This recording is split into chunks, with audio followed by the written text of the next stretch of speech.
พระพุทธศาสนาตามพระไตรปิฎกมีสำนักธรรมทุกวันอาทิตย์ตั้งแต่เวลา 15 นาฬิกาถึง 16 นาฬิกาดำเนินรายการประกผมพันเอกธนัทเดชะมีอาจารย์สุรพาเดชะเป็นผู้ร่วมรายการวันนี้เราได้นำมาไตรปิฎกฉบับอรรถะเล่มที่ 43 มาศึกษากันในพระสูตรที่เชื่อว่าสวลีพระศรีสวรีพระศรีสวรีเถระพระศรีสวลีซึ่งเรื่องนี้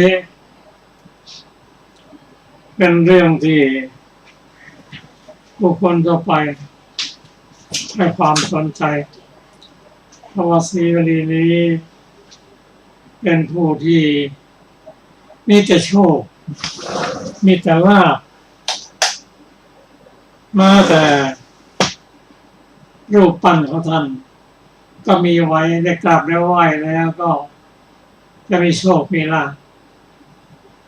แต่ ศาสนาพุทธนั้นเป็นศาสนาแห่งเหตุและผลสร้างเหตุที่ดีจึงรับผลที่ดีเราชาวพุทธต้องจำในส่วนนี้พระมารดาของท่านชื่อพระนางสุปภวสาท่านมีท้องตั้งท้องนั้น7 ปี 7 เดือน 7 วันโอ้นานทำไมขนาดนั้นช่วงท้ายนั้นต้องได้รับทุกข์ทรมานเวทนากระอย่างยิ่งได้ลำพึงนึกถึงพระพุทธเจ้านึกถึงคุณพระพุทธเจ้าพระธรรมสงฆ์ว่าพระพุทธเจ้าทรงค้นพบความทุกข์และตรัสรู้เรื่องทุกข์พระองค์หมดทุกข์แล้วแม้พระสงฆ์ของพระองค์ผู้เป็นสาวกแบบต่างก็พ้นจากทุกข์ความทุกข์เวทนาอย่างนี้ไม่มีในพระนิพพานแน่นอนก็ให้สามีไปกราบทูลพระพุทธเจ้าถึงเรื่องนี้พระพุทธองค์ทรงให้พรว่าขอให้จงคลอดง่ายอย่าได้มีความทุกข์ทรมานขอให้ผู้ชายแข็งแรงปรากฏว่าเธอคลอดมาอย่างง่ายดายไม่เจ็บไม่ปวดในการระลึกถึงพระพุทธเจ้าพระธรรมและพระสงฆ์นอกจากนั้นหลังคลอดมาแล้วก็ได้รับความสุขสบายทรัพย์สินต่างๆไหลหลั่งไหลมาเทมาเพราะบุตรชายเป็นผู้ใดสร้างกุศลบุญไว้ก่อนอดรับไม่นอนก็ได้ให้ทานแก่พระสงฆ์มีพระพุทธเจ้าเป็นประธานด้วยเครื่องกรองน้ำซึ่งเป็นหนึ่งในส่วนของอัฐบริขารทำบุญ7 วันหลังจากนั้นก็ได้มอบพระชาซึ่งพระสารีบุตรเป็นอุปัชฌายะหอมิโกนถูกต้องผมค่อนผมเรียบร้อยนั้นได้เป็นพระอรหันต์ทันทีเป็นสิ่งที่น่าอัศจรรย์ซึ่งอย่างนี้พิสูจน์ก็นั่งสนทนากันองค์เสด็จมาถามว่าภิกษุทั้งหลายแท้สนทนากันเรื่องอะไร และค้างอยู่ในเรื่องอะไรกราบทูลเรื่องนี้ทูลถามว่าทุกข์มีอยู่มากมายก็ผู้ที่พ้นรู้ทุกข์แล้วที่จะพ้นจากทุกข์ได้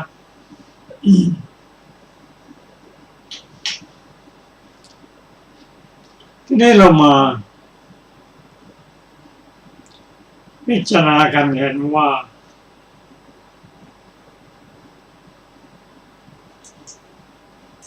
พระศิวลีเป็นผู้ที่นำโชคนำลาภ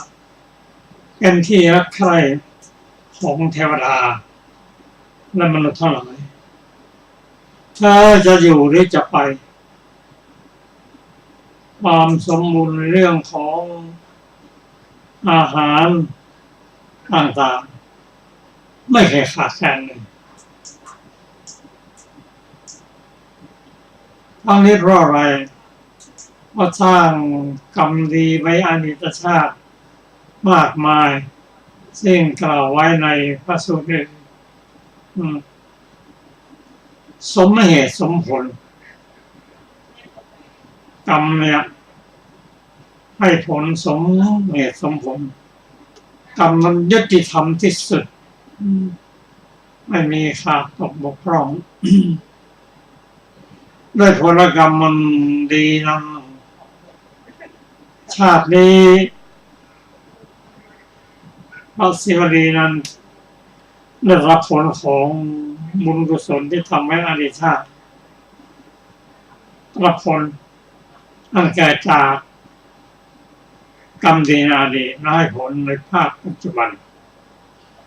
หลั่งไหลมาเทมาครั้งหนึ่งพระสารีบุตร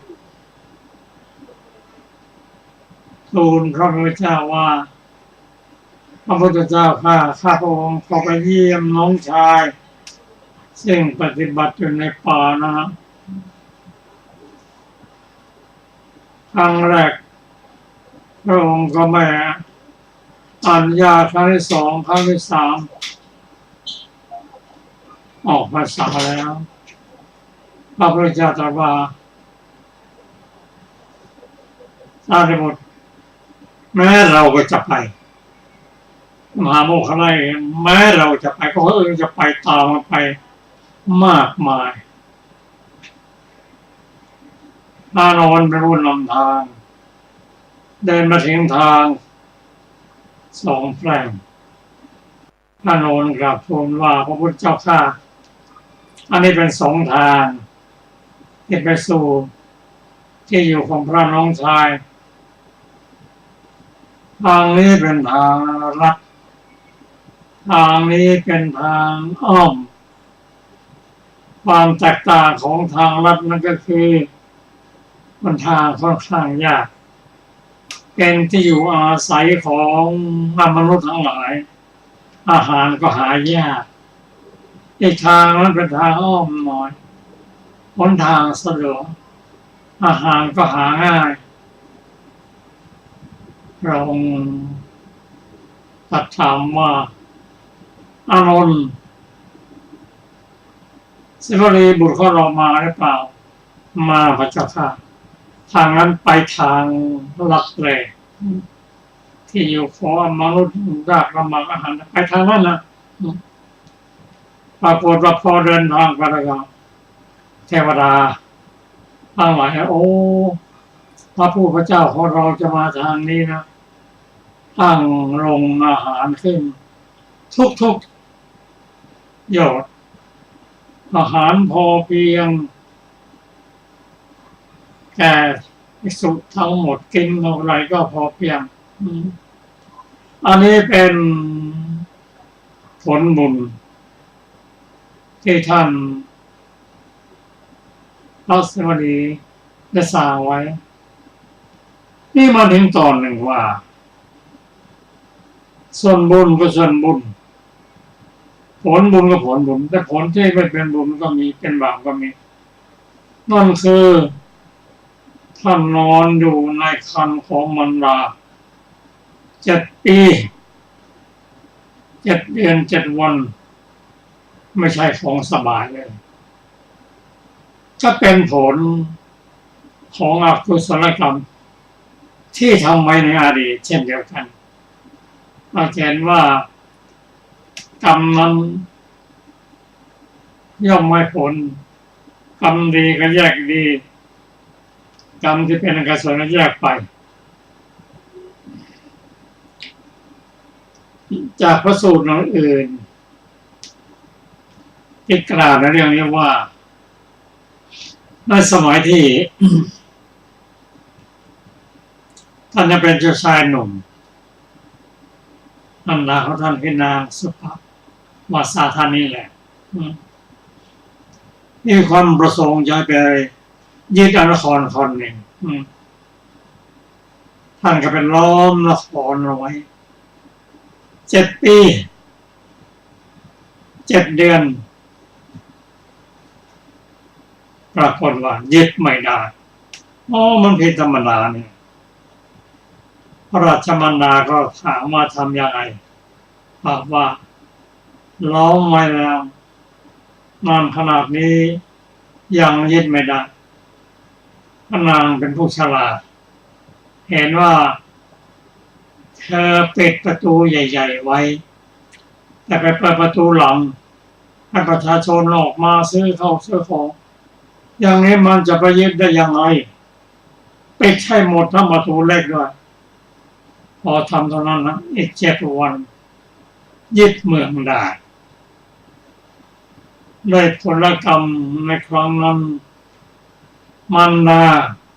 ในชาติก่อนนั้นก็ยังเป็นมันดาในชาตินี้และเป็นผู้ที่อุ้มท้องท่านไว้ด้วย7 ปี 7 เดือน 7 วันช่วงท้ายๆนะก็ได้รับความทุกข์เวทนานางดำริตรึกถึงพระพุทธเจ้าพระธรรมพระสงฆ์ว่าพระพุทธเจ้าเป็นผู้ตรัสรู้ทุกข์พ้นจากทุกข์แล้วพระสงฆ์สาวกของพระองค์ก็เช่นเดียวกันทุกที่เราได้รับอย่างนี้เวทนาอย่างนี้ไม่มีในพระนิพพานให้พระสวามีประกาศทูลเรื่องนี้แก่พระพุทธเจ้าพระเจ้าทราบแล้วก็ทรงให้พรขอให้คลอดได้ง่ายได้ลูกชายแข็งแรง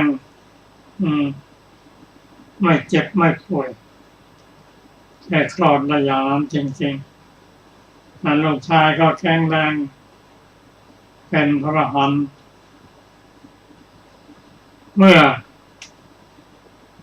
อายุ7 ขวบกว่าหลังจากที่พระสารีบุตรโกนผมมาเท่านั้นมันลุกเป็นพระอรหันต์เลยเรื่องนี้เป็นเรื่องที่กล่าวถึงเหตุและผลของพุทธศาสนาพุทธศาสนาเป็นศาสนาแห่งเหตุแห่งผลมาสร้างเหตุอย่างนี้ถึงผลอย่างนี้โดยเฉพาะเรื่องกรรมนั้น ถ้าเราศึกษาดูแล้วเราเห็นว่าผู้บุคคลทำกรรมอย่างไรต้องได้รับกรรมอย่างนั้นผู้คนทำกรรมดีย่อมได้รับผลดีทำกรรมชั่วย่อมได้รับผลชั่วและกรรมนั้นถึงคราวจะให้ผลแล้วก็ตามมาให้ผลไม่รู้ว่าจะอยู่ที่ไหนถ้าอยู่ในสวรรค์ก็ตามให้ผลในสวรรค์เกิดเป็นมนุษย์ก็ตามให้ผลในมนุษย์ถ้าผลดีทำดีก็ให้ผลดีทำกรรมชั่วรับผลชั่วไม่รู้จะหนีไปไหนหนีไม่พ้นหนีไปอยู่ใต้ทะเลซอกเขากรรมก็ตามให้ผลไปจากการศึกษาเรื่องกรรมนั้นถ้าเราได้ศึกษาเรื่อง กรรมสี่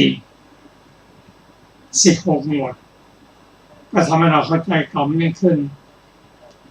กรรมหมวดที่1ว่าได้กิจว่าได้หน้าที่นำไปแก่กรรมนำไปแก่ดีเกิดที่ดีได้มาดีขึ้นกับกรรมนั้นนำไปอุดหนุนอุปถัมภ์นำไปเบียดเบียนนำไปอุปฆาตนี่เกณฑ์ของกรรม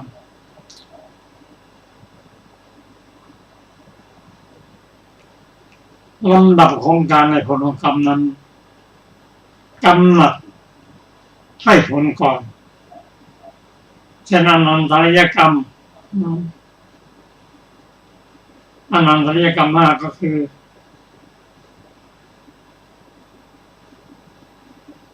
ฆ่าบิดาฆ่ามารดาทำพระโลหิตให้ห่อฆ่าพระอรหันต์ยึดสงฆ์แยกจากการอันนี้ให้ผลทันทีไม่มีอะไรมาขัน2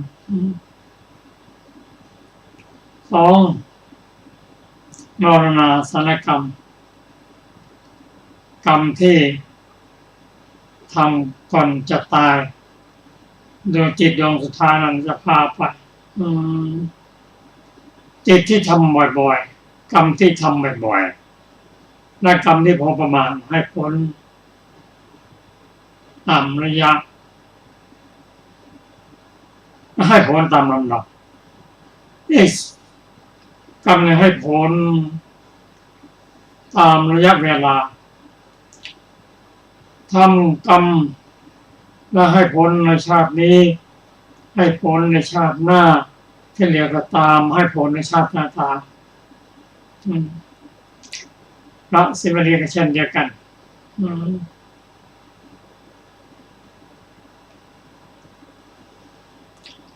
อันนี้คือการให้ผลตามระยะเวลามาสุดท้ายก็กรรมที่ทำแต่เพียงเล็กน้อยและกรรมที่ไม่มากก็เป็นอโหสิกรรมเช่นเดียวกันรายละเอียดสำหรับพระสูตรสูตรนี้ก็ขอเชิญรับฟังพระอาจารย์สรพงษ์ค่ะสวัสดีค่ะท่านผู้ฟังที่เคารพทุกท่าน เรื่องพระศรีวลีเถระข้อความเบื้องต้นพระศาสดาเมื่อทรงอาศัยเมืองกุนทิโกริยะประทับอยู่ในป่าชื่อกุนททานทรงปรารภพระศรีวลีเถระตรัสพระธรรมเทศนานี้ว่าโยอิมังเป็นต้นพระนางสุปวาสาทรงอดกลั้นทุกข์ได้ด้วยวิตก3 ข้อความพิสดารในสมัยหนึ่งพระธิดาของพระโกริยวงศ์พระนามว่าสุปวาสาทรงคันสิ้น7 ปีมีคันอันหลงมาอีก7 วันถูกทุกขเวทนากล้าเผ็ดร้อนถูกต้องแล้วทรงอดกลั้นทุกนั้นด้วยวิตก3 ข้อเหล่านี้คือ 1. พระผู้มีพระภาคเจ้าพระองค์ใดทรงแสดงธรรมเพื่อละทุกข์แห่งรูปนี้นี่แหละพระผู้มีพระภาคเจ้าพระองค์นั้นเป็นผู้ตรัสรู้เองโดยชอบ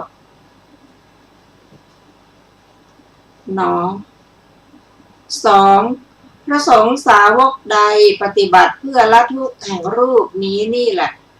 พระสงฆ์สาวกนั้นของพระผู้มีพระภาคเจ้าพระองค์นั้นเป็นผู้ปฏิบัติดีแล้วหนอ 3. ทุกข์เห็นปานนี้ไม่มีในพระนิพพานใดพระนิพพานนั้นเป็นสุขดีหนอดังนี้แล้วทรงพระสวามีไปสู่สำนักของพระศาสดาเมื่อพระสวามีนั้นกราบทูลการถวายบังคมแด่พระศาสดาตามคำของพระนางแล้วในขณะที่พระศาสดาตรัสว่าพระธิดาโกริยวงศ์พระนามว่าสุปวาสาจงเป็นผู้มีสุขไม่มีโรคประสูติ พระโอรสซึ่งหาโรคมิได้เถิดดังนี้นั่นแหละเป็นผู้สบายหายพระโรคประสูติพระโอรสผู้หาโรคมิได้แล้วทรงนิมนต์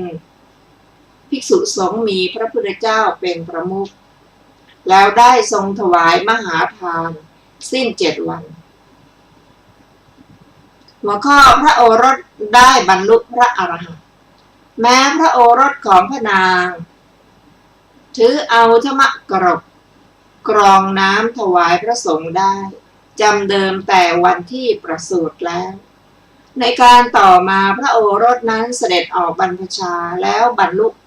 พระอรหันต์ต่อมาวันหนึ่งพวกภิกษุสนทนากันในโรงธรรมว่าผู้มีอายุทั้งหลายพวกท่านจงดูภิกษุพูดถึงพร้อมด้วยอุปนิสัยแห่งพระอรหันต์ชื่อเห็นป่านี้ยังเสวยทุกข์ในท้องของมารดาตลอดกาลประมาณเท่านี้จะป่วยกล่าวไปยายเราถึงจะป่วยกล่าวไปยายเล่าถึงชนเหล่าอื่นทุกเป็นอันมากน้องอันภิกษุนี้ถอนแล้ว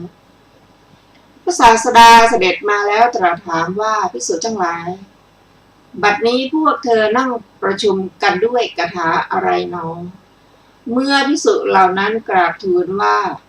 ด้วยคาถาชื่อนี้จึงตรัสว่าภิกษุทั้งหลายบุตรของเรา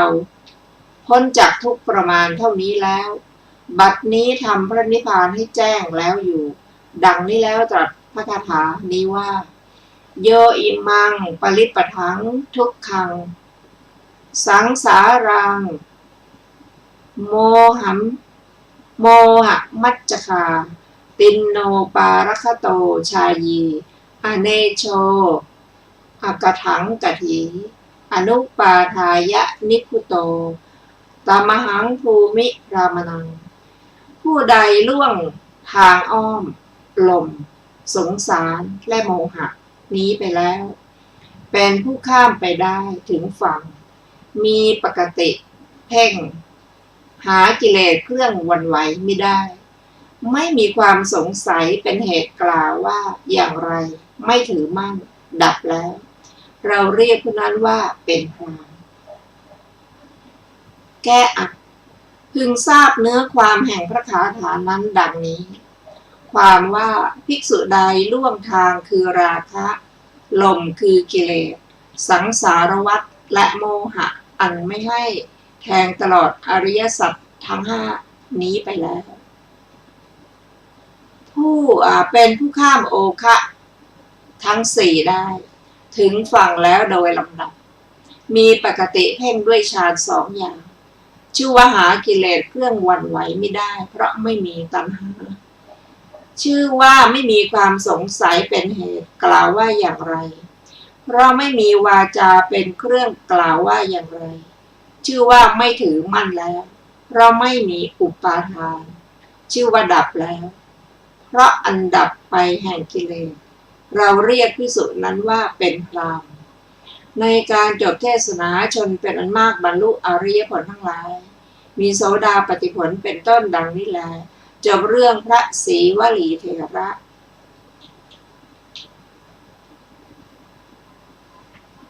เรื่องต่อไปที่เราจะได้ศึกษาชื่อว่าเรื่องพระสุนทรสมุทรเถระข้อความเบื้องต้นพระศาสดาเมื่อประทับอยู่ในพระเชตวันทรงปรารภพระสุนทรสมุทรเถระตรัสพระธรรมเทศนานี้ว่าโยทะกาเมเป็นต้นหัวข้อกุลบุตรออกบวชได้ยินว่าในกรุงสาวัตถีกุลบุตรคนหนึ่งชื่อสุนทรสมุทรกุมารเกิดในตระกูลใหญ่อันมีสมบัติ40 โกฏวันหนึ่งเขาเห็นมหาชนมีของหอมและระเบียบดอกไม้เป็นต้นในมือไปสู่พระเชตวันเพื่อต้องการฟังธรรมในเวลาภายหลังพัดจึงถามว่าพวกท่านจะไปไหนกันเมื่อมหาชนนั้นบอกว่าพวกฉันจะไปสู่สำนักพระศาสดาเพื่อประโยชน์แก่การฟังธรรมกล่าวว่าฉันก็จักไป แล้วไปกับมหาชนนั้นนั่งณที่สุดบริษัทพระศาสดาทรงทราบอัธยาศัยของเขาจึงทรงแสดงอนุปุปพีกถาเขาคิดว่าบุคคลผู้อยู่ครองเรือนไม่อาจประพฤติพรหมจรรย์ให้เป็นดุจสังชิขัดแล้วได้อาศัยพระคาถาของพระศาสดามีความอุตสาหะเกิดแล้วในบรรพชาเมื่อบริษัทหลีกไปแล้วจึงทูลขอบรรพชากับพระศาสดาได้สดับว่าพระตถาคตทั้งหลายไม่ยังกุลบุตรที่มารดาบิดายังไม่อนุญาตให้บรรพชาจึงไปสู่เรือนแล้วยังมารดาบิดาให้อนุญาตด้วยความพยายามมากเหมือนกุลบุตรชื่อรัฐบาลเป็นต้นเมื่อบรรพชาอุปสมบทในสำนักพระศาสดาแล้วคิดว่าประโยชน์อะไรของเราด้วยการอยู่ในที่นี้จึงออกจากกรุงสาวัตถีนั้นไปสู่กรุงราชคฤห์เที่ยวบิณฑบาตอยู่ยังการให้ล่วงไปแล้วหัวข้อหญิงแพทย์สยารับอาสาจะให้พระเถระศึกให้ได้ต่อมาวันหนึ่งพระมารดาบิดาของพระสุนทรสมุทรเถระนั้นเห็นพวกกุมารที่เป็นสหายของท่านกำลังเล่นอยู่ด้วยสิริโสภาคอันใหญ่ในวันมหรสพวันหนึ่งในกรุงสาวัตถีคร่ำครวญว่าการเล่นชนิดนี้บุตรของเราได้โดยยากในขณะนั้นหญิงแพทย์สยาคนหนึ่งไปสู่ตระกูลนั้นเห็นมารดาพระสุนทรสมุทรเถระนั้นกำลังนั่งร้องไห้อยู่จึงถามว่าคุณแม่เพราะเหตุไรคุณแม่จึงร้องไห้มารดาพระสุนทรสมุทรก็ตอบว่าฉันคิดถึงลูกจึงร้องไห้หญิงแพทย์สยาก็กล่าวว่าก็บุตรนั้นไปที่ไหนเล่าคุณแม่มารดาพระสุนทรสมุทรก็กล่าวว่าบุตรของท่านบวชในสำนักภิกษุทั้งหลายหญิงแพทย์สยาก็กล่าวว่าการให้ท่านศึกเสียไม่ควรหรือมารดาพระสุนทรสมุทรตอบว่าควรแต่เธอไม่ปรารถนาเธอออกจากกรุงสาวัตถีนี้ไปสู่กรุงราชคฤห์หญิงแพทย์สยาก็กล่าวว่าถ้าดิฉันพึงให้ท่านศึกได้ไซคุณแม่พึงทำอะไรแก่ดิฉันมารดาพระสุนทรสมุทรก็กล่าวว่าพวกฉันพึงทำให้เจ้าเป็นเจ้าของแห่งขุมทรัพย์ตระกูลนี้หญิงแพทย์สยากล่าวว่าถ้าเช่นนั้นคุณแม่จงให้สินจ้างแก่ดิฉันเธอเอาสินจ้างแล้วไปสู่กรุงราชคฤห์ด้วยบริวารหมู่ใหญ่กำหนดถนนที่เที่ยวบิณฑบาตของท่านได้แล้วยึดเอาเรือนเป็นที่พักหลังหนึ่งในที่นั้นตกแต่งอาหารที่ประณีตไว้แต่เช้าตรู่แล้วถวายภิกษุในเวลาพระเถระเข้าไปบิณฑบาตโดยการล่วงไป2-3 วันนิมนต์ว่าท่านเจ้าข้าขอท่านจงนั่งในที่นี้นี่แหละทำภัตกิจแล้วรับเอาบาตรท่านได้ให้บาตรแล้วหัวข้อหญิงแพทย์สยาออกอุบายเกลี้ยกล่อมพระเถระครั้งนั้นหญิงแพทย์สยานั้นเลี้ยงพระเถระนั้นด้วยอาหารอันประณีตเรียนว่าท่านเจ้าข้าการเที่ยวบิณฑบาตในที่นี้นี่แหละสะดวกดีนิมนต์ให้พระเถระนั่งฉันที่ระเบียง2-3 วันแล้วเอาขนมเกลี้ยกล่อมพวกเด็กและพูดว่าพวกเจ้าจงมาในเวลาพระเถระมาแล้วแม้ฉันห้ามอยู่พวกเจ้าพึงมาในที่นี้แล้วคุยธุลีให้ฟุ้งขึ้นในวันรุ่งขึ้นเวลาพระเถระฉันพวกเด็กเหล่านั้นแม้ถูกหญิงแพทย์สยานั้นห้ามอยู่ก็คุยธุลีให้ฟุ้งขึ้นแล้วในวันรุ่งขึ้นหญิงแพทย์สยานั้นเรียนว่าพวกเด็กแม้ดิฉันห้ามอยู่ก็ไม่ฟังคำของดิฉันยังคุยธุลีให้ฟุ้งขึ้นในที่นี้ได้ขอท่านจงนั่งภายในเรือนเถิดให้ท่านนั่งภายในแล้วนิมนต์ให้ฉันสิ้นถึง2-3 วันนางเกลี้ยกล่อมเด็กอีกว่าพูดว่าพวกเจ้าแม้ถูกฉันห้ามอยู่พึงทำเสียงอึกกระทึกในเวลาพระเถระฉันเด็กเหล่านั้นทำอย่างนั้นแล้วในวันรุ่งขึ้นนาง กล่าวว่าท่านเจ้าข้า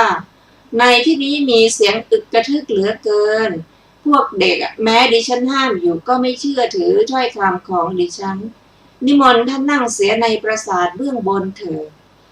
เมื่อพระเถระรับนิมนต์แล้วทำพระเถระไว้ข้างหน้าเมื่อจะขึ้นไปสู่ปราสาทปิดประตูทั้งหลายเสียจึงขึ้นไปสู่ปราสาทพระเถระแม้เป็นผู้ถือการเที่ยวบิณฑบาตตามลำดับตรอกเป็นวัดอย่างอุกฤษถูกความอยากในรสผัวพันแล้วจึงขึ้นสู่ปราสาท7 ชั้นตามคำของนางหัวข้อหญิงแพทย์สยาแสดงอาการ40อย่างเกี่ยวพระเถระนางให้พระเถระนั่งแล้วแสดงแง่งอนของหญิงลีลาของหญิงซึ่งมาแล้วอย่างนี้ว่าเพื่อนผู้มีหน้าเอิบอิ่มได้ยินว่าหญิงย่อมเกี่ยวชายด้วยฐานะ40อย่างคือสะบัดสะบิ้ง1ก้มลง1กรีดกราย1ชะมดชะม้อย1เอาเล็บดีดเล็บ1เอาเท้าเหยียบเท้า1เอาไม้ขีดแผ่นดิน1ชูเด็กขึ้น1ลดเด็กลง1เล่นเอง1ให้เด็กเล่น1จูบเอง1ให้เด็กจูบ1รับประทานเอง1ให้เด็กรับประทาน1ให้ของเด็ก1ขอของคืน1ล้อเลียนเด็ก1พูดดัง1พูดค่อย1พูดคำเปิดเผย1พูดลี้ลับ1ทำนิมิตด้วยการฟ้อนด้วยการขับด้วยการประโคมด้วยการร้องไห้ด้วยการเยื้องกรายด้วยการแต่งตัวซิกซีจ้องมองดูสั่นสะเอวยังของลับให้ไหวทางขาหุบขาแสดงขันแสดงรักแร้แสดงสะดือขยิบตายักคิ้วเม้มริมฝีปากแลบลิ้นเปลื้องผ้านุ่งผ้าสยายผมกล้าวผมยืนข้างหน้าของพระเถระนั้นแล้วกล่าวคาถานี้ว่าหญิงแพทย์สยาผู้มีเท้าย้อมแล้วด้วยน้ำครั่งสวมเขียงเท้ากล่าวแล้วว่าแม้ท่านก็เป็นชายหนุ่มสำหรับดิฉันและแม้ดิฉันก็เป็นหญิงสาวสำหรับท่าน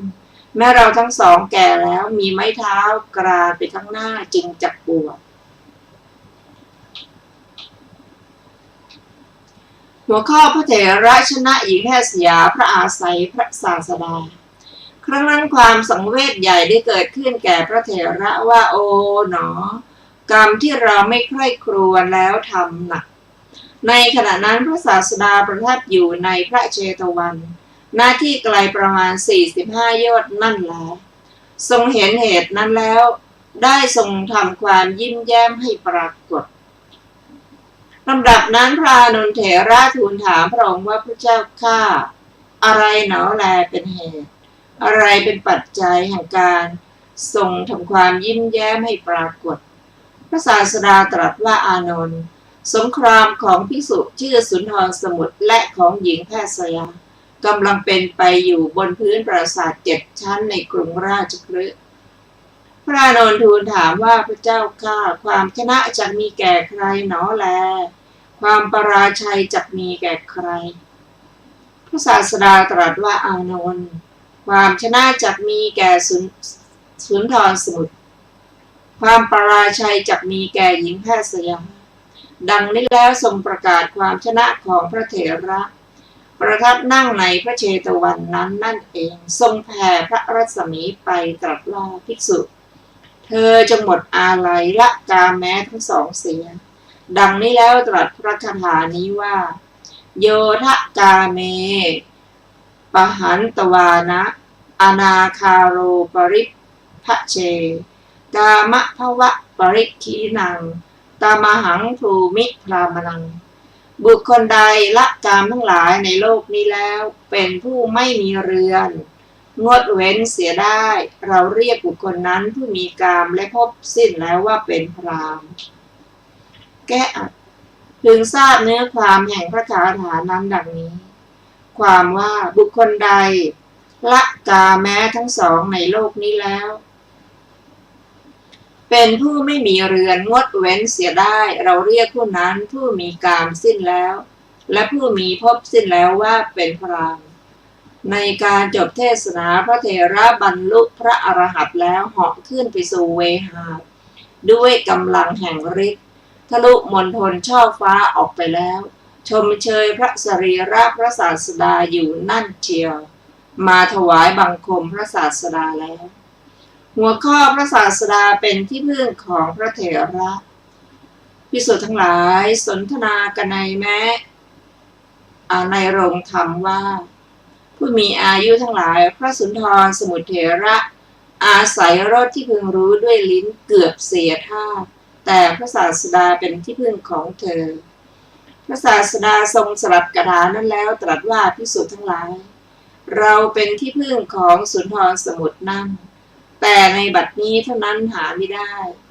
แม้ในการก่อนเราก็เป็นที่พึ่งของสุนทรสมุทรนั่นผู้ติดอยู่ในรถตัณหาแล้วเหมือนกันอันภิกษุเหล่านั้นทูลอ้อนวอนแล้วทรงนำอดีตนิทานมาเพื่อจะทรงประกาศเนื้อความนั้นทรงยังวาตมิคชาดกนี้ให้พิสดารว่าได้ยินว่าสภาพอื่นที่เลวกว่ารถทั้งหลายคือการเคยชินกันหรือการสนิทสนมกันย่อมไม่มีคนรักษาอุทยานชื่อสนชัยย่อมนำเนื้อสมันตัวอาศัยอยู่ในรกชัดมาสู่อำนาจได้ก็เพราะรถทั้งหลายดังนี้แล้วทรงประมวลชาดกว่าในการนั้นสุนทรสมุทรได้เป็นเนื้อสมันส่วนมหาอมาตย์ของพระราชาผู้กล่าวคาถานี้แล้วให้ปล่อยเนื้อนั้นไปได้เป็นเรานี้เองจบเรื่องพระสุนทรสมุทรเถระ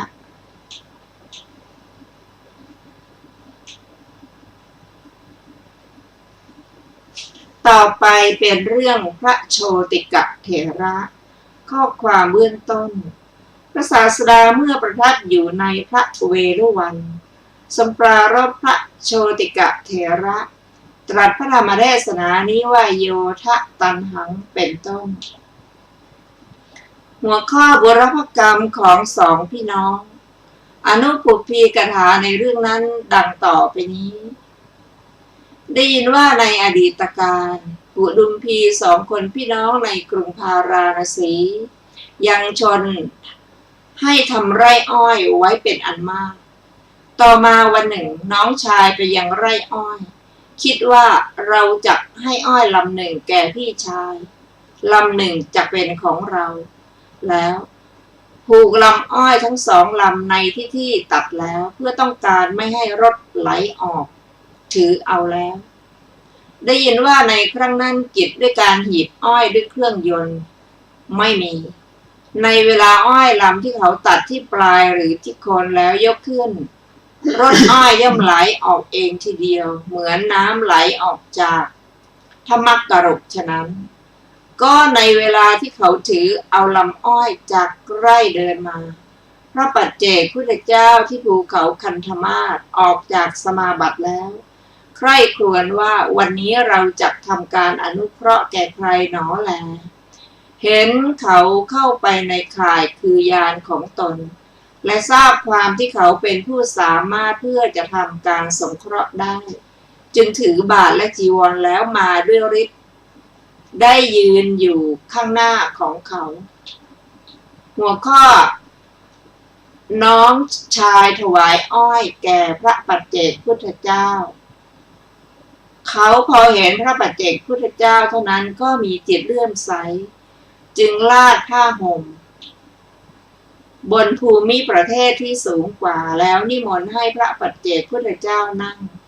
ด้วยคำว่านิมนต์นั่งที่นี้ขอรับแล้วก็กล่าวว่าขอท่านจงน้อมบาตรมาเถิดได้แก่ที่ผูกลำอ้อยวางไว้เบื้องบนบาตรรถไหลลงเต็มบาตรแล้วเมื่อพระปัจเจกพุทธเจ้าดื่มรสอ้อยนั้นแล้วเขาคิดว่าดีจริง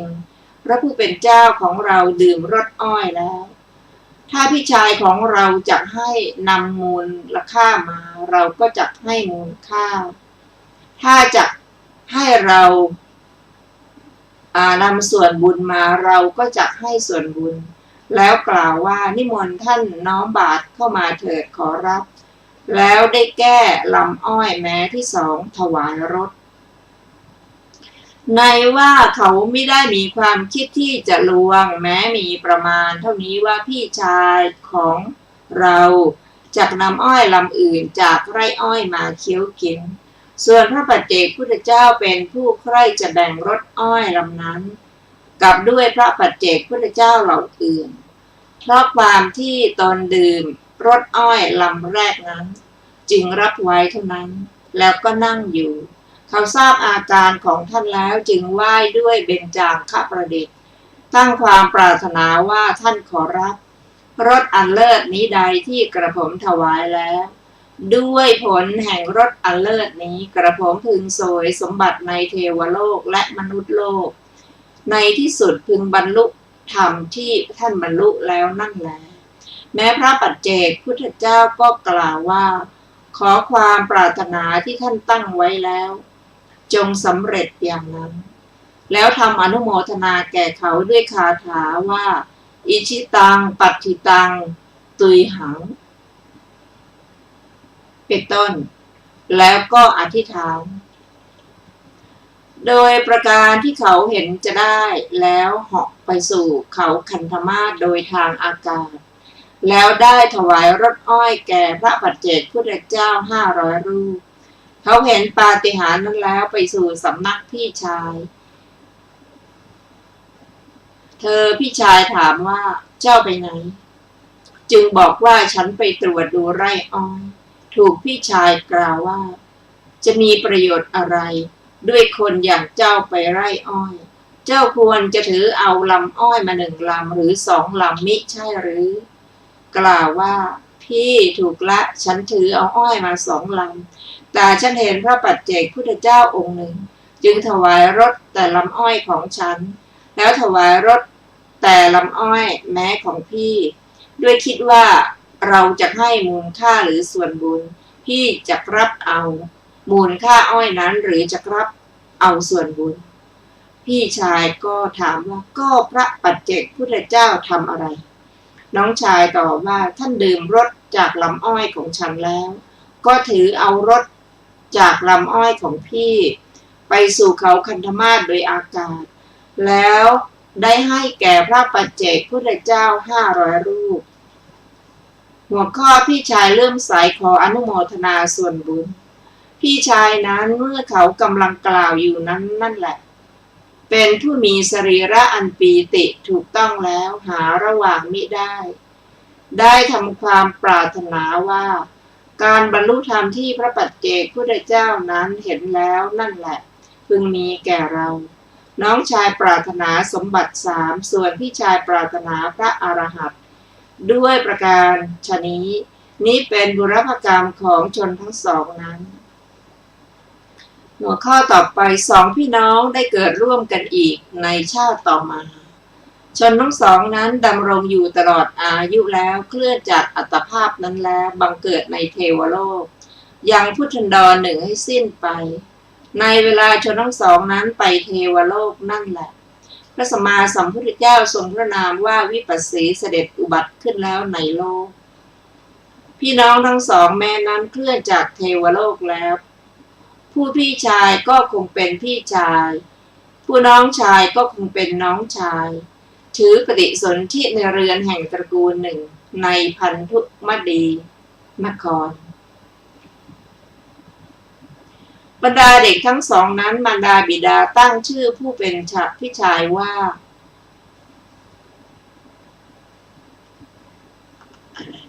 เสนะ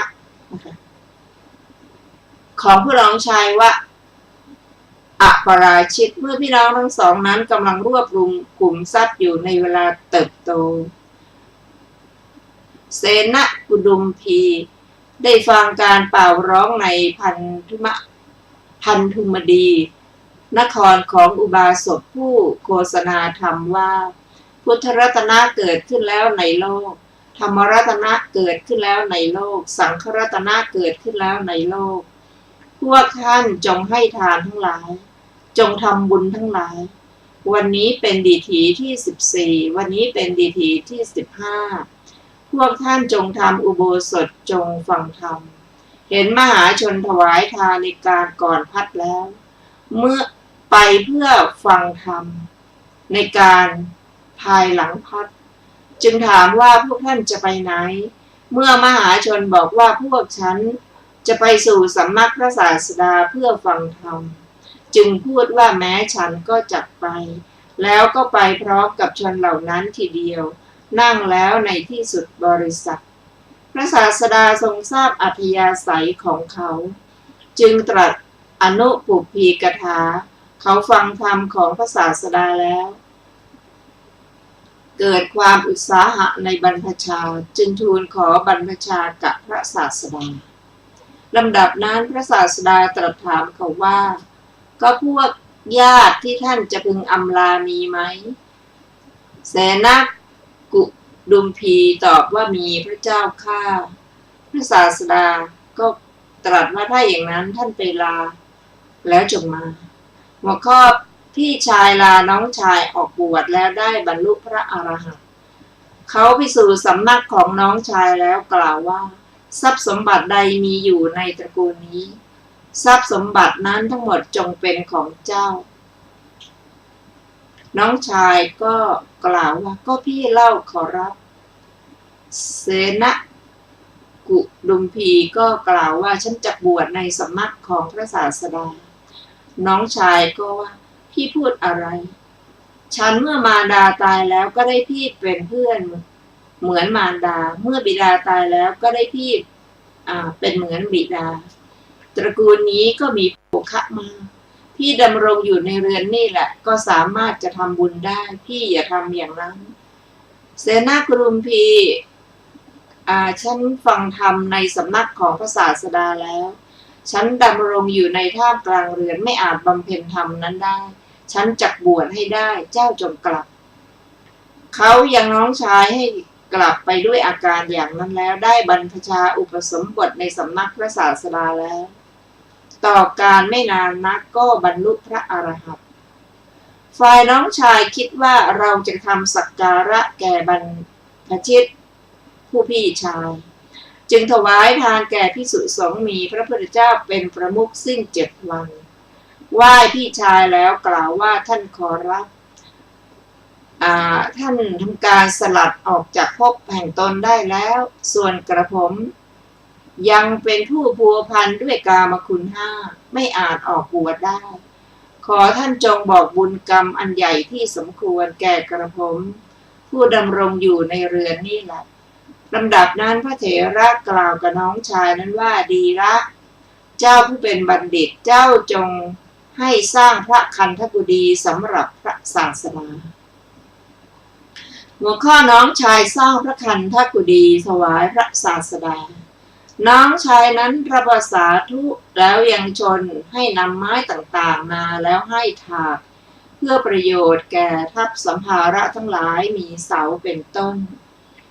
ให้ทำเสาทั้งหมด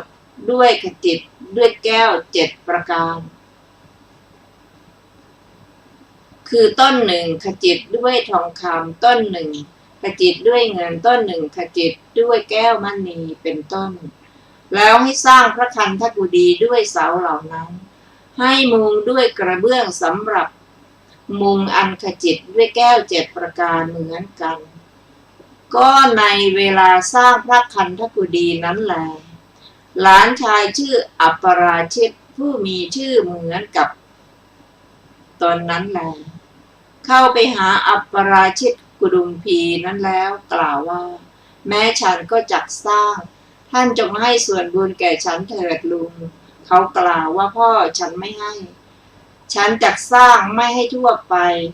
ด้วยชนเหล่าอื่นหลานชายนั้นอ้อนวอนแม้เป็นอันมากเมื่อไม่ได้ส่วนบุญจึงคิดว่าการที่เราได้กุญชรศาลาข้างหน้าพระคันธกุฎีย่อมควรดังนี้แล้วจึงให้สร้างกุญชรศาลาที่สำเร็จด้วยแก้ว9 ประการ เขาเกิดเป็นเมนทกะเศรษฐีในพุทธุปบาทกานี้ ก็บานหน้าต่างใหญ่3 บานที่สำเร็จด้วยแก้ว7 ประการ ได้มีแล้วในพระคันธกุฎีอัปราชิตคฤหบดีให้สร้างสระโบกขรณี3 สระที่โบกด้วยปูนขาวหน้าภายใต้ที่ตรงบานหน้าต่างเหล่านั้น ให้เต็มด้วยน้ำหอมอันเกิดแต่ชาติทั้ง4แล้วให้ปลูกดอกไม้5 สี